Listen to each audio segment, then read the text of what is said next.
इधर राजधानी दिल्ली में 4 साल की मासूम बच्ची को अगवा करके रेप की वारदात को अंजाम दिया गया और आरोपी मौके से फरार हो गया।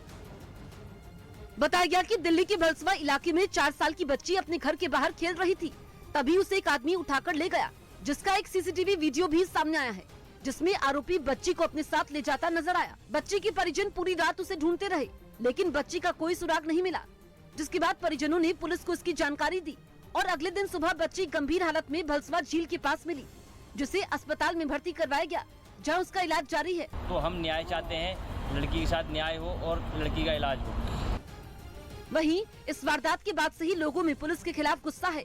लोगों ने जमकर नारेबाजी की और रास्ता जैम करने की कोशिश की, जिसके बाद पुलिस ने लोगों को शांत करवाया और पॉक्सो एक्ट की धाराओं में मामला दर्ज कर लिया। फिलहाल पुलिस सीसीटीवी के आधार पर आरोपी की तलाश में जुट गई। टीम इंडिया के 2 बड़े स्पॉन्सर बायजूस और एमपीएल स्पोर्ट्स बीसीसीआई के साथ करार खत्म करना चाहते हैं। खबर है कि बायजूस ने अपना करार खत्म करने के लिए बीसीसीआई को एक ईमेल भी भेजा, जिसमें बायजूस ने लिखा कि उनका स्पॉन्सरशिप का करार खत्म कर दिया जाए।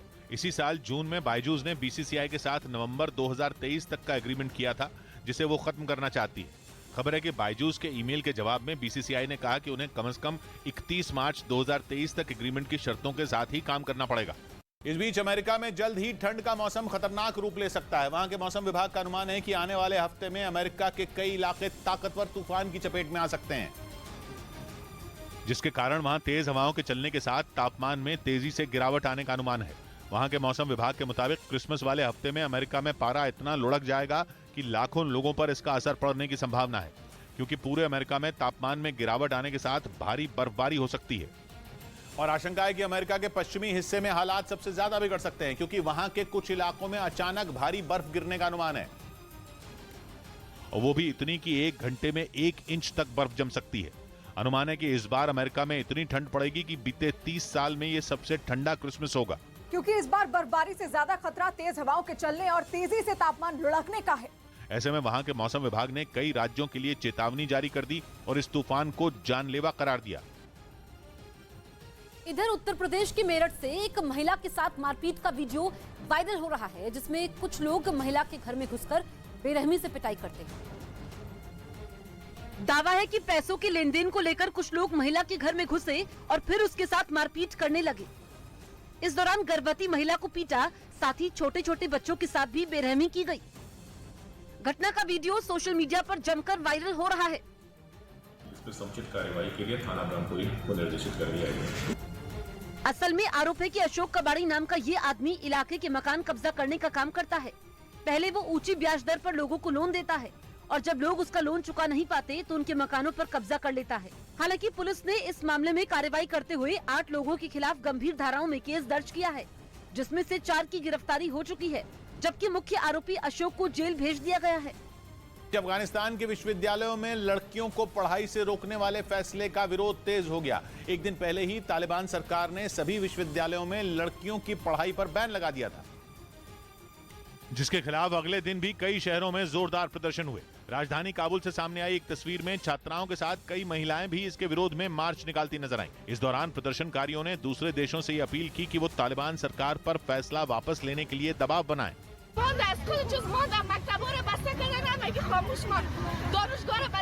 हालांकि भारत की तरफ से ये साफ कर दिया गया कि वो अफगानिस्तान में महिलाओं की शिक्षा का समर्थन करता है, जिसके बाद ब्रिटेन ने भी तालिबान सरकार के इस फरमान पर चिंता जताई। एक दिन पहले संयुक्त राष्ट्र ने भी अफगानिस्तान में लड़कियों को विश्वविद्यालयों में पढ़ने से रोकने पर आपत्ति जताई। बहरीन के तेज गेंदबाज रिजवान भट्ट के नाम नया रिकॉर्ड दर्ज हो गया। T20 क्रिकेट के इतिहास में रिजवान पहले ऐसे खिलाड़ी बन गए जिन्होंने लगातार 6 गेंदों पर 5 विकेट लिए। और रिजवान ने ये कमाल मलेशिया में खेली जा रही 4 देशों की T20 सीरीज में किया। उन्होंने सिंगापुर के खिलाफ 16 रन देकर 5 विकेट हासिल की। रिजवान ने 18वें ओवर की तीसरी, चौथी और छठी गेंद पर जहां 3 विकेट लिए, वहीं 20वें ओवर की पहली 2 गेंदों पर 2 और विकेट लेकर इतिहास रच दिया।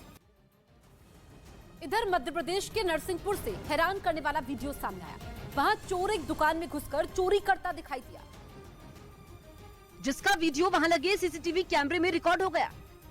सामने आए वीडियो में वो चोर दुकान के अंदर घुसकर वहां रखे सामान पर हाथ साफ करता नजर आया। दुकान का ताला तोड़कर अंदर घुसा चोर वहां काउंटर में रखे पैसे को चुराने की कोशिश करता दिखा। बताया गया कि लॉकर नहीं तोड़ पाने की वजह से चोर ज्यादा कुछ तो नहीं चुरा पाया, लेकिन कुछ नकदी लेकर वहां से फरार हो गया। जानकारी के मुताबिक चोर ने इसी तरह से 4 दुकानों के ताले तोड़कर चोरी की। उधर इजराइल के एक स्टार्टअप ने आम लोगों के लिए बनाया गया एक पर्सनल इलेक्ट्रिक हेलीकॉप्टर की पहली उड़ान पूरी कर ली। यानी खुद की गाड़ी में सफर करने के बाद इंसान का अपने खुद के हेलीकॉप्टर में सफर करने का सपना पूरा हो सकेगा। बताया गया कि यह हेलीकॉप्टर छोटी ट्रिप के लिए बनाया जा रहा है, जो कि एक बार चार्ज करने पर 160 किलोमीटर तक का सफर करा सकता है। कंपनी का कहना है कि 1200 फीट की ऊंचाई पर औसतन 160 किलोमीटर प्रति घंटा की रफ्तार से उड़ते हुए यह हेलीकॉप्टर 2 लोगों को उनकी मंजिल तक पहुंचा सकता है। ट्विटर के कई कर्मचारियों को नौकरी से निकाले जाने पर कंपनी के मालिक इलॉन मस्क ने सफाई दी। उन्होंने इस कार्रवाई को बेहद जरूरी कदम बताया। और इलॉन मस्क के मुताबिक अगर ट्विटर के 50% कर्मचारियों की छटनी नहीं की जाती तो कंपनी को एक साल में $300 करोड़ यानी भारतीय रुपयों में करीब 25,000 करोड़ रुपए का भारी नुकसान उठाना पड़ता, जिससे ट्विटर को चला पाना बेहद मुश्किल हो जाता। भारत जोड़ो यात्रा लेकर वाराणसी पहुंचे कांग्रेस कार्यकर्ता आपस में ही भिड़ गए और बीच यात्रा में कार्यकर्ताओं में जमकर हाथापाई हुई। वाराणसी पहुंची कांग्रेस की भारत जोड़ो यात्रा में जमकर हाथापाई हुई। यहां यात्रा में शामिल कांग्रेस कार्यकर्ता आपस में ही भिड़ गए, जिसका वीडियो सोशल मीडिया पर वायरल हो गया। दरअसल कांग्रेस नेता अजय राय की अगुवाई में कांग्रेस की भारत जोड़ो यात्रा वाराणसी पहुंची थी। इस यात्रा में सैकड़ों की संख्या में कांग्रेस नेता और कार्यकर्ता शामिल थे। ऐसे में यात्रा जैसे ही पांडेपुर चौराहे पर पहुंची, कांग्रेस के कार्यकर्ता किसी बात को लेकर आपस में ही भिड़ गए। इस बीच यात्रा में जमकर हाथापाई हुई। अचानक से हुई इस लड़ाई से हड़कंप मच गया, जिसके बाद पदाधिकारियों को बीच बचाव करने आना पड़ा और बड़ी मुश्किल से ये मामला शांत हुआ। वहाँ एक तरफ इस हाथापाई का वीडियो सोशल मीडिया पर जमकर वायरल हो रहा है, तो वहीं दूसरी तरफ कांग्रेस के नेताओं ने इस लड़ाई पर पूरी तरीके से चुप्पी साध ली है। ईरान ने संकेत दिया कि अमेरिका और यूरोप के साथ वो एक बार फिर समझौता कर सकता है। ईरान के विदेश मंत्री का दावा यह है कि राजनयिक स्तर पर अमेरिका के साथ एक बार फिर समझौता करने पर बातचीत जारी है। और यह भी बताया कि अमेरिका की भाषा मीडिया के सामने आते ही बदल जाती है।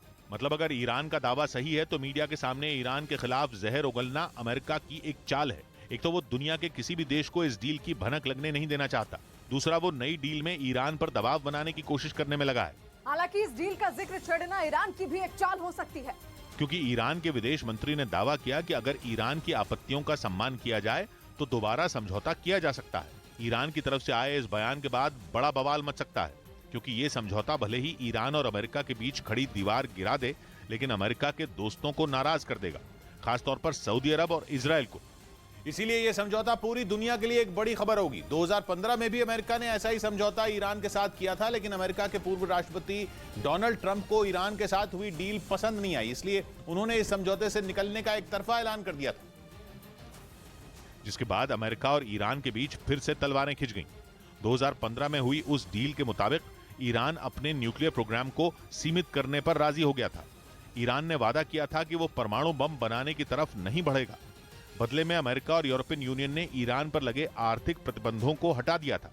एक बार फिर ईरान इसी तरह के समझौते के संकेत दे रहा है, लेकिन समझौते की टाइमिंग ऐसी है जब ईरान को परमाणु बम बनाने के बेहद करीब माना जा रहा है। मतलब ये कि जब ईरान परमाणु बम बनाने वाला है तब वो समझौता करने के लिए तैयार क्यों हुआ। माना जा रहा है कि अमेरिका इस मामले पर इसी वजह से खामोश है। अमेरिका ये समझ ही नहीं पा रहा कि रूस का दोस्त ईरान अचानक अमेरिका से समझौते पर राजी क्यों हो गया।